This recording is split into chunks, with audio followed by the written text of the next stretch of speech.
حدیث پاک کے الفاظ ہے کہ پیارے نبی صلی اللہ علیہ وسلم فرماتے ہیں جب بندہ اللہ کی بارگاہ میں پیش کیا جائے گا، روئے گا، گڑ گڑائے گا، ہاتھ جوڑے گا، منتیں مانگے گا، یا اللہ ایک موقع دے دے، بس ایک موقع دے دے، بس ایک موقع دے دے، میں کبھی بھی زندگی بھر تیرے سجدے سے اپنے سر کو نہیں اٹھاؤں گا، ایک موقع دے دے، کبھی جھوٹ نہیں بولوں گا، ایک موقع دے دے، کبھی گناہ نہیں کروں گا۔ لیکن اللہ فرمائے گا نہیں میرے بندے، اب تیرے پاس موقع نہیں، اب تو نے سب کچھ دیکھ لیا ہے، تو نے جنت کو بھی دیکھ لیا، جہنم کو بھی دیکھ لیا، اپنے خدا کو دیکھ لیا، سب کچھ دیکھ کر تو کر رہا ہے، مزہ تو تب تھا کہ بغیر دیکھے ہوئے اللہ کی عبادت کرتا، اب تجھے موقع نہیں دیا جائے۔ لوگ گڑ گڑائیں گے، روئیں گے، افسوس کریں گے کہ کاش جس وقت اذان ہو رہی تھی میں اپنے دل پر پتھر رکھ کر، اپنی خواہشوں کو توڑ کر اللہ کی عبادت کے لیے آ جاتا تو آج اتنا پچھتانا نہ پڑتا۔ حدیث پاک میں آتا ہے کہ انسان دو چیزوں کی وجہ سے کل قیامت میں بہت زیادہ پچھتائیں گے، دو چیزوں کی وجہ سے۔ پہلی چیز، جنہوں نے نیکیاں کی ہے انہیں افسوس ہوگا کہ کاش تھوڑا اور نیکی کر لیتے، تھوڑا اور ثواب جمع کر لیتے، تھوڑی اور اچھائی جمع کر لیتے۔ اور دوسرے وہ جنہوں نے گناہ کیا ہے ان کو ہوگا کہ تھوڑا اور اگر ہم سترک رہتے، اگر ہم اپنے آپ کو بچا کر رکھتے تو تھوڑا اور کم گناہ ہوتا تو آج یہاں بچ جاتے۔ اپنے گناہوں پر افسوس کریں گے کہ کاش ہم نے نیک کام کر لیا ہوتا تو آج میرے نامہ اعمال میں اتنی زیادہ گناہ نہیں ہوتے۔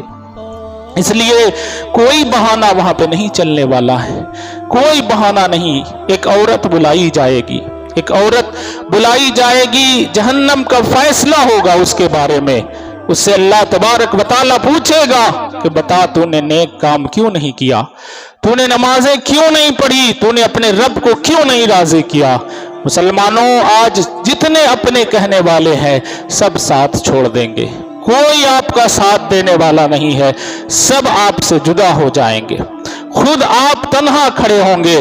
وہ عورت کہے گی کہ میرا شوہر بہت غصے والا تھا، میرا شوہر بہت سخت تھا، اس لیے میں اس کے ڈر سے نماز نہیں پڑھتی، ہر وقت اس کے حکم کو مانتی، ہر وقت اس کے کام میں لگی رہتی، اس لیے مجھے ٹائم نہیں ملا۔ اللہ تبارک و تعالی حضرت آسیہ رضی اللہ تعالی عنہا کو بلائے گا جو فرعون کی بیوی ہے، اور بلانے کے بعد کہے گا اے عورت دیکھ اس کا نام آسیہ ہے، کیا تیرا شوہر فرعون سے بھی بڑا ظالم تھا؟ کیا تیرا شوہر فرعون سے بھی زیادہ سخت تھا؟ وہ فرعون جس کے ڈر سے پورا زمانہ کانپتا تھا، وہ اتنا غصے والا تھا، لیکن دیکھ یہ آسیہ میری بندی فرعون ظالم کافر ہونے کے بعد بھی، اس کی بیوی ہونے کے بعد بھی ہمیشہ ہماری عبادت کرتی رہی، ہمیشہ میرے ذکر میں لگی رہی۔ بتا تیرے پاس کیسا بہانہ ہے؟ کیا تیرا شوہر فرعون سے بھی سخت تھا؟ وہ کہے گی کہ نہیں، میرا شوہر تو اس سے زیادہ سخت نہیں تھا۔ پھر اسے عذاب میں ڈال دیا جائے گا، جہنم میں ڈال دیا جائے گا۔ تو میرے بھائی اپنے آپ کو سنبھالنے کی کوشش کرو، اپنے آپ کو یاد دلاتے رہو کہ اللہ نے مجھے یہاں کیوں بھیجا ہے۔ ہم انسان ہیں، ہم بھول جاتے ہیں۔ موت آپ کو ایک سیکنڈ کے لیے بھی مہلت نہیں دے گی، موقع نہیں دے گی۔ انسان ابھی چل رہا ہے، ابھی نماز پڑھ رہا ہے، ہو سکتا ہے ابھی باہر نکلے اور کوئی گاڑی ٹکر مار دے، وہ ختم ہو جائے گا۔ لوگ چرچا کریں گے، لوگ باتیں کریں گے کہ صبح آپ کو پتا ہے جب ایک انسان نماز نہیں پڑھتا ہے تو اس کے ساتھ کیا ہوتا ہے۔ پیارے نبی صلی اللہ علیہ وسلم فرماتے ہیں کہ ایک اژدہا ہے جس کا نام ہے اشجاع الاقرع، یعنی ایک گنجا سانپ ہے، جو انسان نماز نہیں پڑھتا ہے اس کی قبر میں داخل کیا جائے گا، اور وہ سانپ اتنا خطرناک ہوگا کہ اس کی آنکھ سے آگ نکل رہی ہوگی، آگ کے شعلے بھڑک رہے ہوں گے، اس کا ہاتھ اتنا لمبا کہ ایک دن کا راستہ طے کیا جائے پھر بھی اس کے ہاتھ تک نہیں پہنچو گے۔ آپ سمجھ رہے ہوگے کہ سانپ کا ہاتھ نہیں ہوتا۔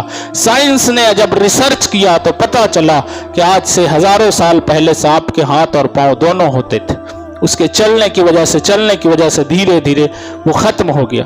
تو پیارے نبی تو سب جانتے ہیں، فرماتے ہیں کہ ہاتھ اتنا لمبا تو وہ سانپ کتنا لمبا ہو۔ انسان سے وہ سانپ پوچھے گا کہ بتا فجر کی نماز پڑھی تھی یا آرام سے سو رہا تھا، تھوڑی سی تکلیف اٹھائی تھی اپنے اللہ کے لیے یا آرام کر رہا تھا؟ وہ انسان کہے گا کہ میں تو سو رہا تھا۔ وہ سانپ اپنا ایسا وہ آپ کو کاٹے گا، اس طرح سے وہ ڈسے گا آپ کو کہ زمین کے اندر چلے جاؤ گے، اور اس وقت تک آپ کو تکلیف دیتا رہے گا جب تک ظہر کا وقت نہ آ جائے۔ پھر پوچھے گا بتا ظہر کی نماز پڑھی تھی کہ نہیں پڑھی تھی؟ پھر وہ انسان کہے گا نہیں پڑھا تھا۔ پھر عصر تک وہ عذاب دیتا رہے گا۔ عصر میں پوچھے گا بتا عصر کی پڑھی تھی کہ نہیں پڑھی تھی؟ اگر کہے گا نہیں پڑھا تھا تو پھر مغرب تک، مغرب میں بھی، یعنی جب وہ انسان بولتا رہے گا کہ نہیں پڑھا تھا، وہ انسان اس کو تکلیف دیتا رہے گا۔ میرے بھائیو آپ سوچو تو صحیح، ایک چھوٹا سا دنیا کا سانپ اگر ہمیں کاٹ لے انسان مر جاتا ہے، بچھو ڈنک مار دے کتنی تکلیف ہوتی ہے، ایک چھوٹا سا کیڑا کاٹ لے انسان پریشان ہوتا ہے۔ وہ ایسا سانپ جو اتنا خطرناک کہ اس کی آنکھ سے آگ کے شعلے بھڑک رہے ہو، وہ جب آپ کو کاٹے گا تو کیا تکلیف ہوگی۔ میں اپنی طرف سے نہیں کہہ رہا ہوں، حضور صلی اللہ علیہ وسلم نے فرمایا ہے۔ اس لیے آپ کوشش کریں، یہ دنیا ایک دھوکہ ہے، یہ دنیا ایک دھوکہ، اتنا آپ جان لیجئے۔ ہاں اتنی محنت ضرور کیجئے کہ آپ کی زندگی آرام سے بسر ہو، آپ حلال رزق کے لیے ضرور محنت کیجئے، آپ اپنی زندگی میں آسانیاں ضرور پیدا کیجئے، اپنے بال بچے ماں باپ کو ضرور خوش کیجئے، ان کی خدمت کیجئے، لیکن ہمیشہ ٹارگٹ پر آخرت کو رکھیے، اس لیے کہ ایک نہ ایک دن یہاں سے تو جانا ہی پڑے گا، چاہے کوئی بھی ہو، چاہے میں ہوں، چاہے کوئی بھی ہو، ایک نہ ایک دن اس انسان کو جانا پڑے گا۔ اس لیے آخرت کی ضرور تیاری کرے۔ اللہ تبارک و تعالیٰ کی بارگاہ میں دعا ہے کہ اللہ ہمیں کہنے سے زیادہ، سننے سے زیادہ عمل کرنے کی توفیق عطا فرمائے۔ استغفر اللہ رب من کل